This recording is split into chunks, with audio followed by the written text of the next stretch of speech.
Cybersecurity stock Okta is up over 60% year to date in 2025. Of course, I'm happy about that. I rated Okta stock as a buy coming into 2025, and I've had the stock rated as a buy for a while now, as the cybersecurity industry is one of my favorite industry for investors right now. But is the stock still a buy after it's up over 60%, or is it too late to buy Okta stock? That's the question I'm going to answer in this video by looking at the company's progress over recent years and comparing it against the new higher valuation to determine if investors should still be buying this stock at the elevated market price. I want to thank the Motley Fool for sponsoring this video. Visit fool.com/Parkev for the 10 best stocks to buy now. So one of the reasons why investors have bid up the market price of Okta is the company's excellent above trend revenue growth. Overall, its revenue from 2015 has climbed by a significant amount. In 2015, it had revenues around 100 million. That's grown to over 2.6 billion in trailing 12-month revenue. That's good for a compounded annual growth rate of over 51% during that time.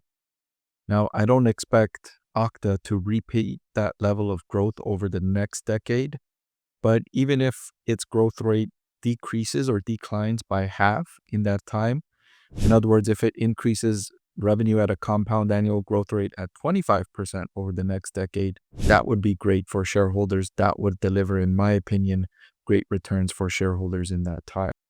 But more important than the company's revenue growth has been the improvements on the bottom line.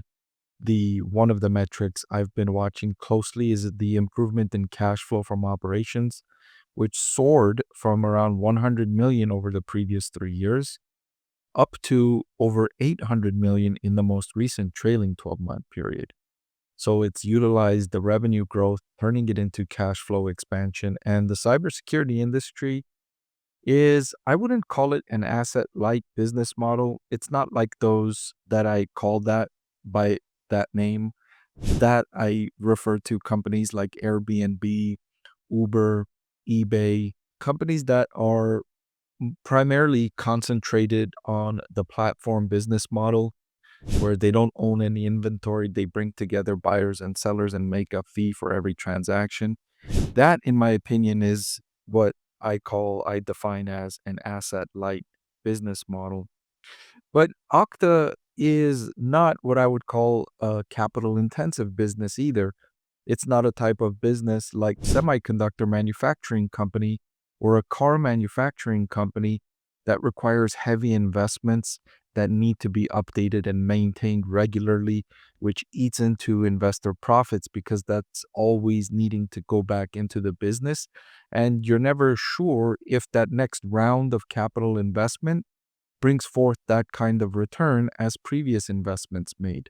So there's always that added risk, which you don't really get for Okta. It's on the lighter side of assets. It's more heavily concentrated on the technology, the research and development behind its technology to prevent cyber attacks. And it's done a good job of that. And investors have seen those returns in 2025, partly as a result of its successes. And so the return on investor capital is something that I watch closely, and Okta has done a great job improving this metric.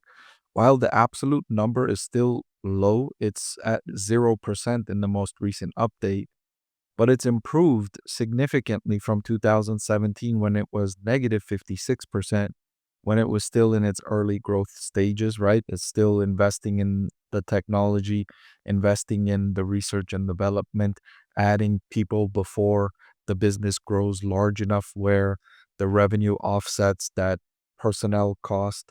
And so that improvement is evident here for Okta as it's grown its revenue, as it's grown into its opportunity. It's demonstrating excellent growth, which is all I ask to see from a growth stock is improvement, progress towards profitability, and evidence that it can be a great business at larger scale.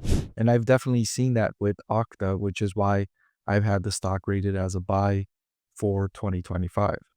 So now let's look at valuation. So coming into the year when I had rated the stock a buy, in fact, let me remind you of my recommendation. I rated it a buy, and I last visited the company on December 16th, 2024.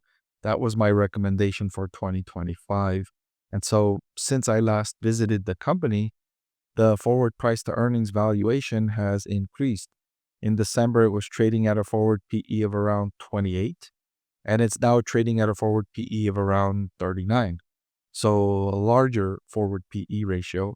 But you also notice that the business has improved dramatically over the recent years, and over the recent quarter, it continued that success.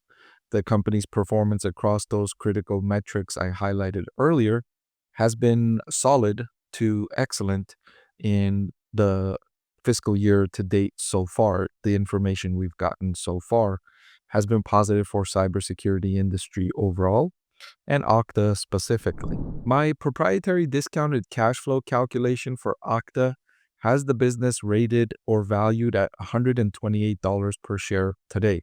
That's what I think the shares are worth today. The current market price is $126.44, very close to my intrinsic value calculation.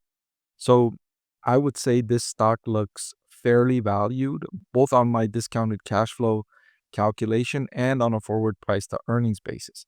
So even though it's trading near its 52-week high of $127, I don't think the stock is overvalued. I think the stock is fairly valued at these valuations. And so to update my recommendation, given the business has been performing so well, I'm willing to rate this stock as a buy, even though it's fairly valued. And I do that quite a bit. There's a lot of companies that I think are fairly priced, but I still think they make an excellent investment for the long term. And that's because what it means fairly priced doesn't mean that the stock is not going to increase, doesn't mean that the business is not going to generate returns for investors. It just means that it's not going to generate excess returns, like returns above what you should expect from a company like Okta, which is returns around 10%, I would say. So you're getting a business that has relatively low risks, and the expectation for roughly 10% annual returns from this point forward for a business like Okta, I think is reasonable, I think is acceptable. And so for that reason, I will keep the stock rated as a buy, and I'll update that recommendation today. Hey everyone, I'm excited to announce that my book is finally available for sale. I've been working on it for more than a year now, so I'm really excited to finally share this with you now. It goes through my framework for evaluating stocks. Some of you often ask why I like this stock or why I like the other stock, and this framework provides you the things that I look at when I'm evaluating stocks. I've added the link in the description below.